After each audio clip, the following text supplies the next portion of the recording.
And I've known Tara for quite a while. We worked together back in Florida when she was there in the early 2000s, and where she was implementing school-wide behavior supports as a school psychologist, and also developing district level supports for implementation of behavior supports, as well as just a broad MTSS system too. So I think she's the perfect one to address this because she's got a breadth of knowledge and she's applied this in lots of places.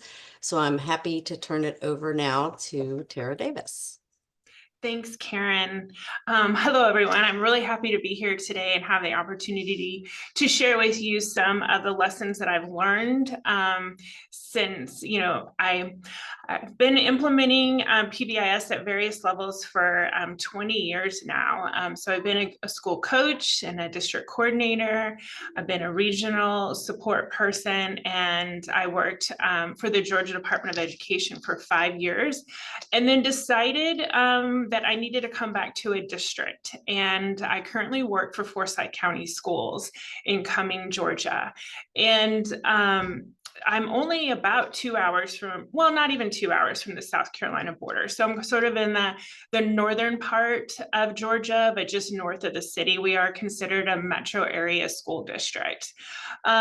Just some facts, quick facts about where I work. We have 42 schools. So out of those 42 schools, 34 are actively implementing PBIS. We are considered the 5th largest district in our state, even though the district next to me has 155 schools. So they are the largest in our district or in our state.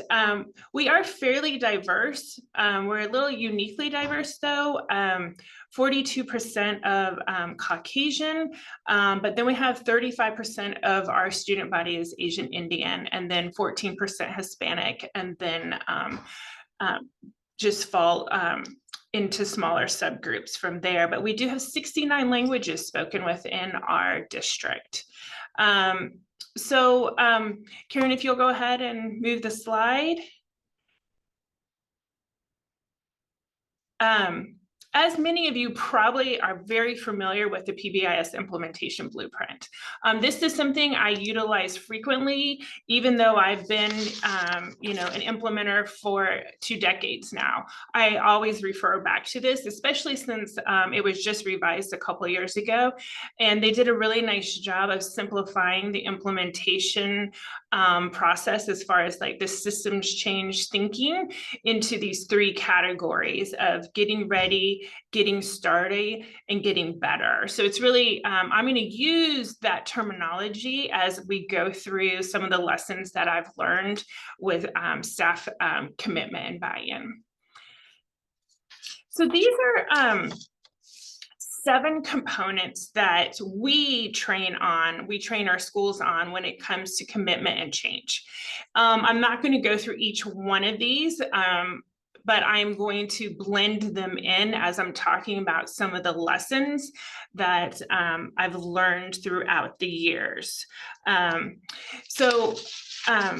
We'll move forward and talk about the first lesson learned, and this really has to do with getting started. So getting started with your work and the importance of having your school administrative team on board and knowledgeable about implementation. And I just want to also let you know that in our state, I know that in South Carolina, you use the terminology MTSS-B, we use PBIS. And so that's what I'm going to refer to it as. But it is a framework regardless of what you call it. And so we have our school principals. I go out to each school, sit down with the school principal, and we go over their commitment form. And with that commitment, it clearly outlines what I expect of them and their school team, and then what they can expect support and coaching from me. This is a really important form, and it really holds them accountable, and it makes them really think about what the adventure they're about to embark upon. Once they commit to that, then I go back out to the school and I meet with that leadership team. And with that leadership team, I provide them with an overview of what is PBIS, but also what does it mean to be a leader in a PBIS building? Because over time, what I have found is that a principal can't just sign the commitment form and their leaders. They actually have to support it and live it and talk about it, and they need to understand the work. And so that's why we take the time to provide that administrator training to them. At that point in time too, after we have that meeting, a PBIS administrator is identified. So that person is my contact person and the person that I work with, and that's the person that attends training. And so that part is important too, because that person comes to my coaches trainings and they get extra additional support. One of the other things that we have that we talk about in this administrator overview is that throughout training and throughout our year of building and training, that the school principal is going to come up with non-negotiables around implementation. And so whatever that is important, for that school, it may be that every adult will stand outside their door and greet every student every day. That might just be a non-negotiable. So every school's non-negotiables are different, but that principle clearly states what is expected of all staff members. So we can move forward after the after we talk about the administrators on board, then we have to address the team. And the team is vitally important in this process of building staff commitment. But I draw upon the work of Malcolm Gladwell with this work and the book he wrote on the tipping point. I really feel that teams need to be change agents. They need to be truly committed and driven to do this work. The team needs to be made up of people who you're going to have people on that team that are that connect with people. They're the cheerleaders, and they're going to be the ones that are going to get people excited about this work because they are passionate about this work. But they also within the school staff, they're very well respected. Then you're going to have people on the team that are more of like, they're the marketing people. How do we market this work? And how do we help people understand the message of the work? Because as teachers want to know, why should I implement this work? How will this benefit me as an educator? And what is required of me as an educator? So like that marketing part is really important for developing change in your building. And lastly, you need to have people on your team that obviously are knowledgeable about the framework, but really have an understanding about behavior and behavior practices. And so the composition and who is on it is really important. I could go on and on about the team, but I'm not going to. We're going to move on to lesson 3 when we talk about staff and student feedback. This was 20 years ago when I was a PBIS coach and I went through training with my team. We didn't consider student and staff feedback, and that was a mistake. Because we would, as a team, develop all the products and then we would just push it out to the staff and say, this is what we're doing. And, sometimes that went well, but oftentimes there were definitely barriers to that implementation strategy.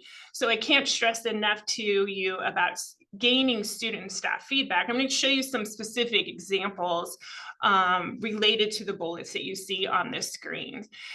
So the first thing that we do, and Karen, you can move that forward, is we ask all of our teams to get student voice. Now, some will run focus groups, but often they'll do surveys.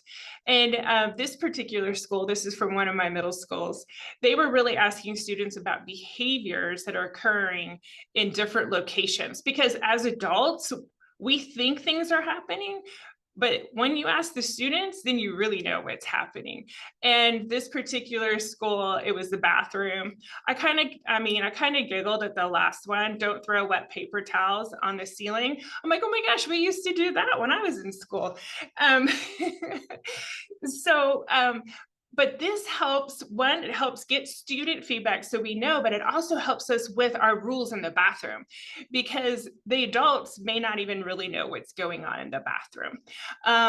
But it helps with our implementation development. The second thing that we do is we, to gather staff voice, is we use a tool called the self-assessment survey.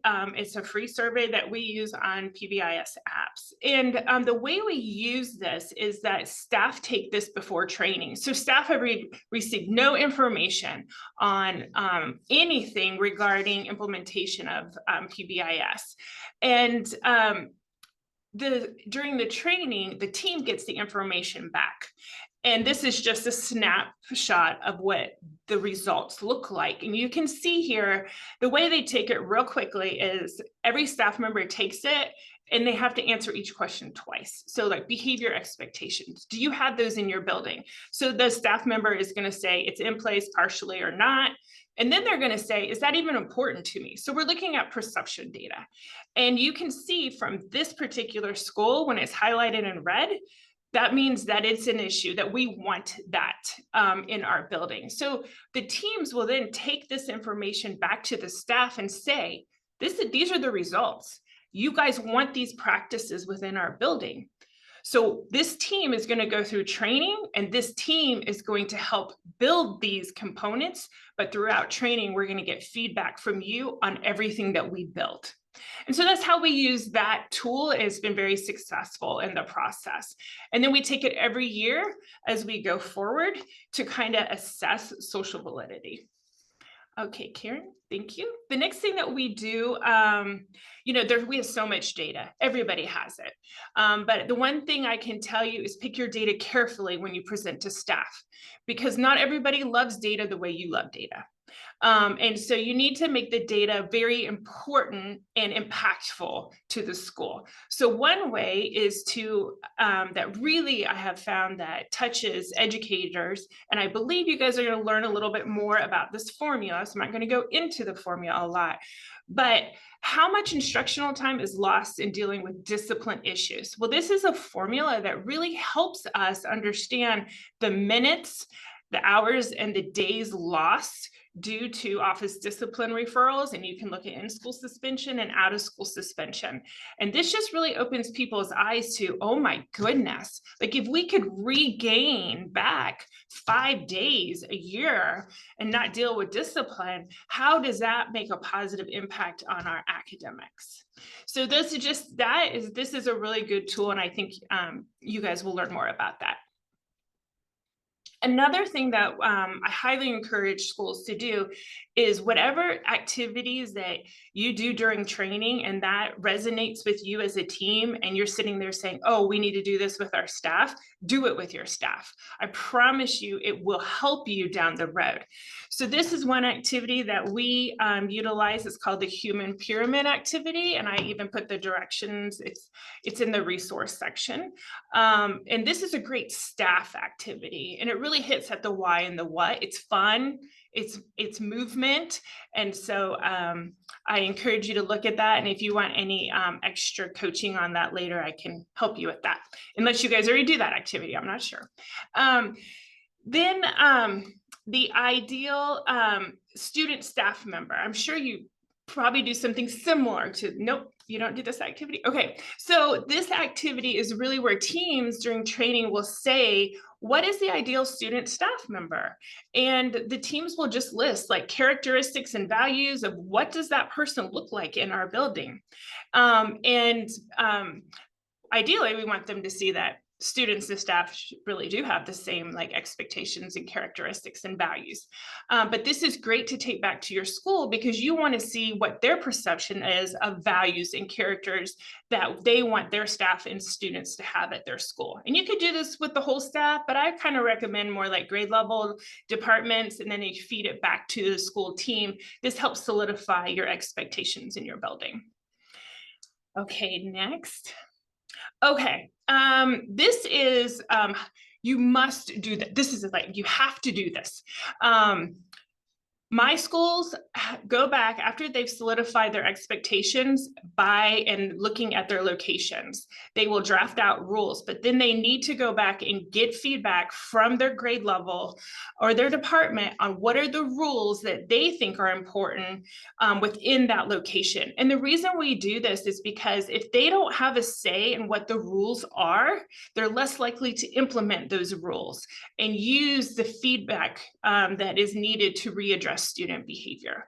And so you get these back and you adjust your rules as a team, and then you send it back out. I've had schools do this 4 or 5 times until everybody is like, we feel great about this and we can use this and we can move forward with this.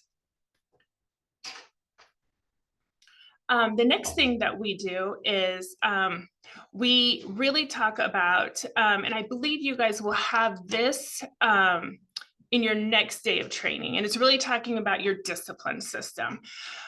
What I can say about this, similar to developing expectations and rules, is you have to get student feedback, or not, I'm not, staff feedback, not just student feedback, but staff feedback, because this part can really make your staff upset if it's not done well. And so, because what happens is if you just develop this system and you roll it out without a lot of feedback, staff members are pretty much gonna say, oh, now we don't have consequences anymore. And that's not true.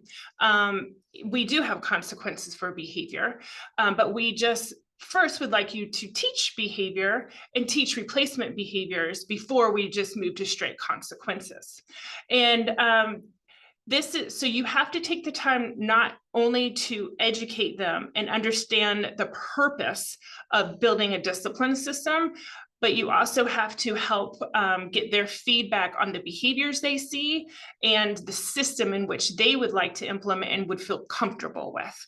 And then you have to define those behaviors, and you all have to get on board with that as well. So this is a great section. You'll love it. But get that feedback and that input from your staff.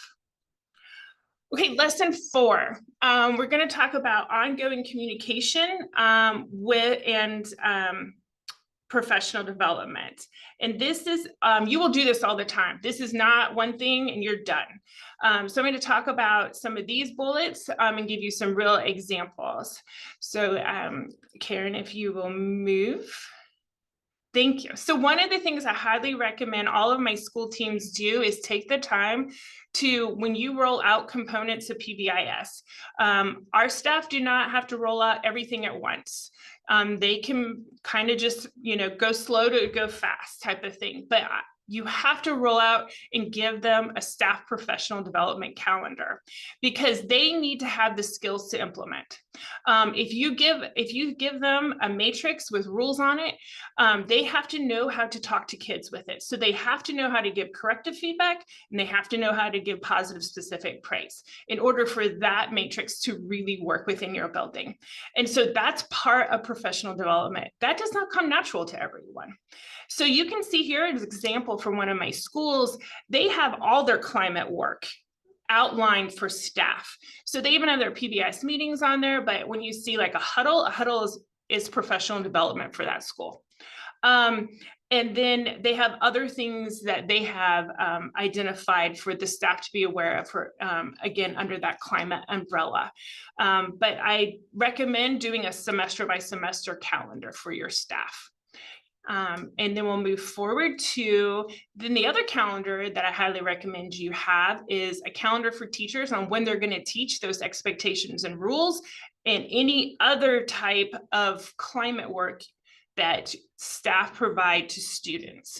So you can see I have several examples from my schools. They all use different ones. But whenever you build the calendar, make sure you have the tools they need to implement what you're asking them to implement. So if you have a video, a lesson plan, any of those types of things, you need to have that readily available for your staff. 1, they will greatly appreciate it. And 2, they're more likely to implement it if you give them those resources. And so these are just different examples that that my schools have had for us. Next thing is staff newsletters. So most of my school principals have newsletters they send out to their staff, and then they'll have a PBIS corner or a PBIS page. These are different examples. Again, these are for staff. So keep it simple, keep it short, keep it fun, have and give a strategy that they can utilize in their classroom based on the data that you're seeing in your school to address any issues. And then also praise the staff for implementation and how great things are going. And then you can include other things in there. So we'll move to the next one is on parent communication. So this is also really important for staff, because if staff realize that the the principal is sending out information to the parents, it becomes even more important. Oh, I see my timer's up, but I'm almost done.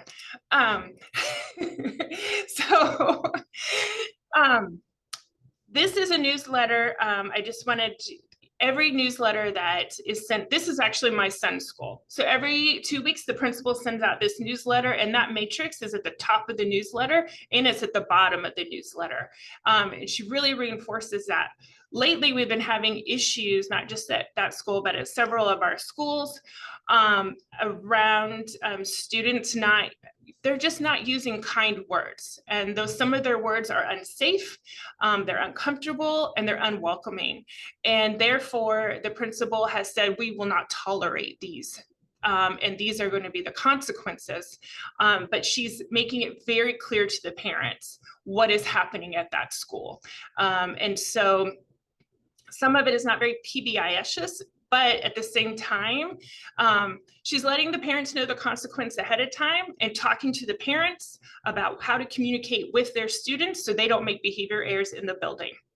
So we'll move forward.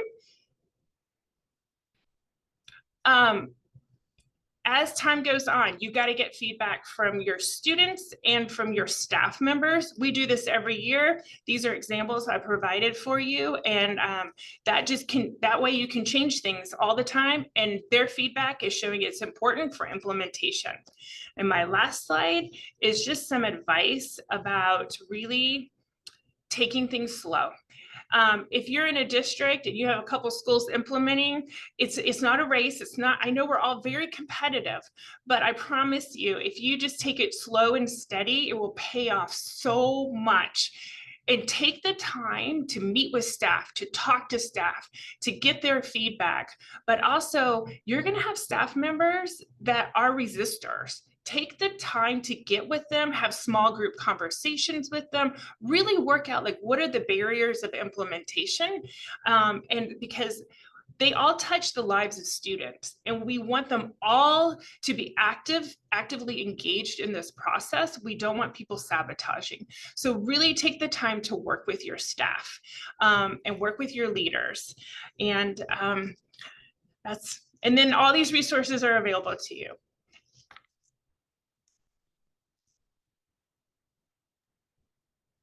Thank you so much, Tara, for sharing some of the lessons that you've learned.